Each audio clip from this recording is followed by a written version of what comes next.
Hi, உங்கள் ride with மீமணி. நெல்லிக்காய் season முடிய போகுது இல்லைங்களா?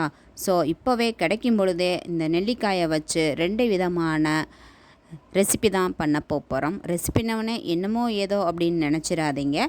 ஸோ இந்த நெல்லிக்காயை வச்சு நம்ம நீர் நெல்லியும் தேன் நெல்லியும் தான் ப்ரிப்பேர் பண்ண போகிறோம். ஸோ எப்படி இதை ரொம்ப நாளைக்கு கெட்டு போகாமல் வைக்கிறது, அதை அந்த மாதிரி எப்படி ப்ரிப்பேர் பண்ணுறது அப்படின்னு இந்த வீடியோவில் பார்க்க போகிறோம். ஸோ வீடியோவை ஸ்கிப் பண்ணாமல் பாருங்கள்.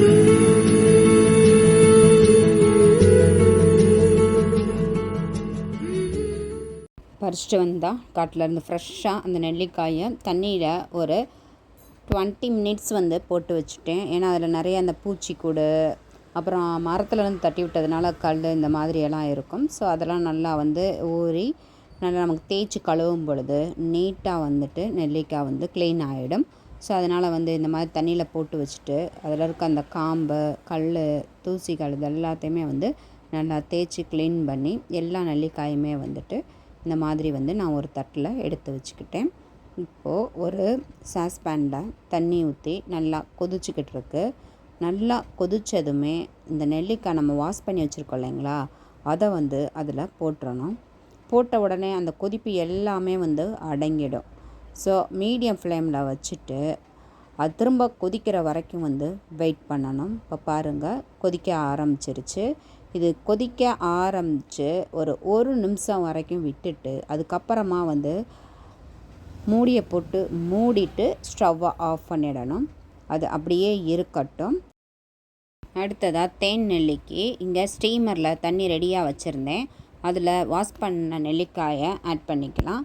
ஆட் பண்ணிவிட்டு மூடி போட்டு மூடிடலாம். இது ஆவிலே நம்ம மூடி வச்ச இந்த நெல்லிக்காய் பார்த்திங்கன்னா நல்லா ஆறிடுச்சு. ஆறினதுக்கு அப்புறமா ஒரு கண்ணாடி பாட்டிலில் நல்லா இதை ஆறிடணும். இந்த கண்ணாடி பாட்டிலில் ஈரம் இல்லாமல் பார்த்துக்கிடணும். அந்த மாதிரி எல்லாத்தையுமே நெல்லிக்காய் அதில் போட்டுட்டு 3 பச்சை மிளகாய் இதில் ஆட் பண்ணிக்கிறேன்.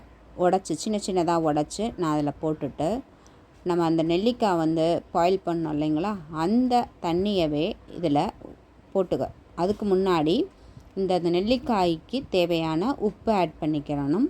உப்பு ஆட் பண்ணிவிட்டு அந்த தண்ணியை நல்லா நெல்லிக்காய் மூழ்கிற அளவுக்கு தண்ணியை ஆட் பண்ணிக்கிறணும். நான் கொஞ்சம் குவான்டிட்டி பண்ணுறதுனால இதில் வினிகரோ எதுவுமோ சேர்த்துக்கிறல. ஸோ நீங்கள் நிறைய அளவில் பண்ணுறீங்க அப்படின்னா வினிகர் ஆட் பண்ணிக்கோங்க. ஸோ ரொம்ப நாளைக்கு அது கெட்டு போகாமல் இருக்கும். இது நான் அளவான குவான்டிட்டி அப்படின்றதுனால இப்போ இதுவுமே நம்ம வினிகர் எதுவுமே ஆட் பண்ணாமல் இந்த மாதிரி பண்ணணும்னாலே இது தாராளமாக 1 மாதம் வரைக்கும் வச்சு சாப்பிட்லாம். ஸோ இந்த மாதிரி நம்ம ஸ்டோர் பண்ணி வச்சுட்டோம் அப்படின்னா இந்த வச்சதுக்கு அப்புறமா உடனே எடுத்து சாப்பிட வேணாம்.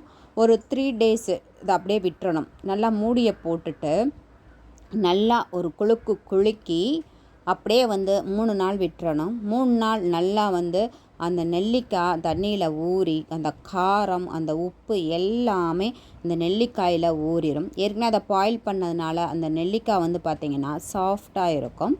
ஸோ இப்போ அது அப்படியே எல்லாம் அந்த உப்பு, காரம் எல்லாமே இறங்கி எடுத்து சாப்பிடும்போது வேறு லெவலில் இருக்கும். ஸோ இதை நம்ம டெய்லி ஒரு நெல்லிக்காயாக எடுத்து சாப்பிடலாம். நல்லா டெய்லி ஒரு நெல்லிக்காய் சாப்பிட்றது ரொம்பவே நல்லது. ஸோ இதே மாதிரி நீங்களும் ட்ரை பண்ணுங்கள். ஸ்டீமரில் வச்ச அந்த நெல்லிக்காய் நல்லா குக்காகி நல்லா பாருங்கள், அந்த மாதிரி வெடிக்கிற அளவுக்கு குக்காயிருச்சு. இது நெல்லிக்காய் குழஞ்சிடக்கூடாது, அதுதான் மெயினு. இப்போ நம்ம இது ரெடியாக இருக்குது. நல்லா ஹீட்டுமே ஆறி தயாராகிருக்கு. கடாயில் நான் 1 பவுல் அளவுக்கு வெல்லம் எடுத்துக்கிறேன். நீங்கள் எடுத்துருக்க நெல்லிக்காய்க்கு தக்கன எடுத்துக்கோங்க. இது 1/2 கிலோ நெல்லிக்காய் வரும். ஸோ அந்தளவுக்கு நான் வெல்லம் எடுத்து கொஞ்சமாக 1/4 கிளாஸ் தண்ணி ஆட் பண்ணி அதை நல்லா கொதிக்க விட்டுட்டேன். நல்லா ஒரு 5 நிமிஷத்துக்கு கொதித்ததுக்கப்புறமா இந்த நெல்லிக்காயை இதில் ஆட் பண்ணிக்கிறலாம்.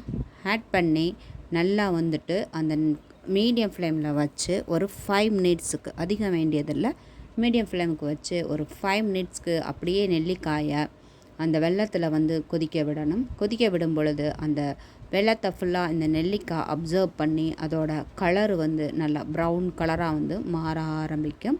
ஸோ இப்போ பாருங்கள், அது ரெடி ஆயிடுச்சு. ஸோ இப்போ அதாவது 5 மினிட்ஸ் ஆகிடுச்சு. இப்போ ஸ்டவ்வை ஆஃப் பண்ணிக்கிறலாம். இது ஆறவும் நம்ம பார்க்கலாம். இப்போ பாருங்கள், ஆறிருச்சு. எப்படி பார்க்கவே வந்துட்டு எவ்வளவு அட்ராக்டிவாக கலராக இருக்குதுன்னு பாருங்கள். இதை இப்போ நம்ம ஒரு ஈரம் இல்லாத கண்ணாடி பாட்டிலில் நான் ஸ்டோர் பண்ணிக்கிறேன்.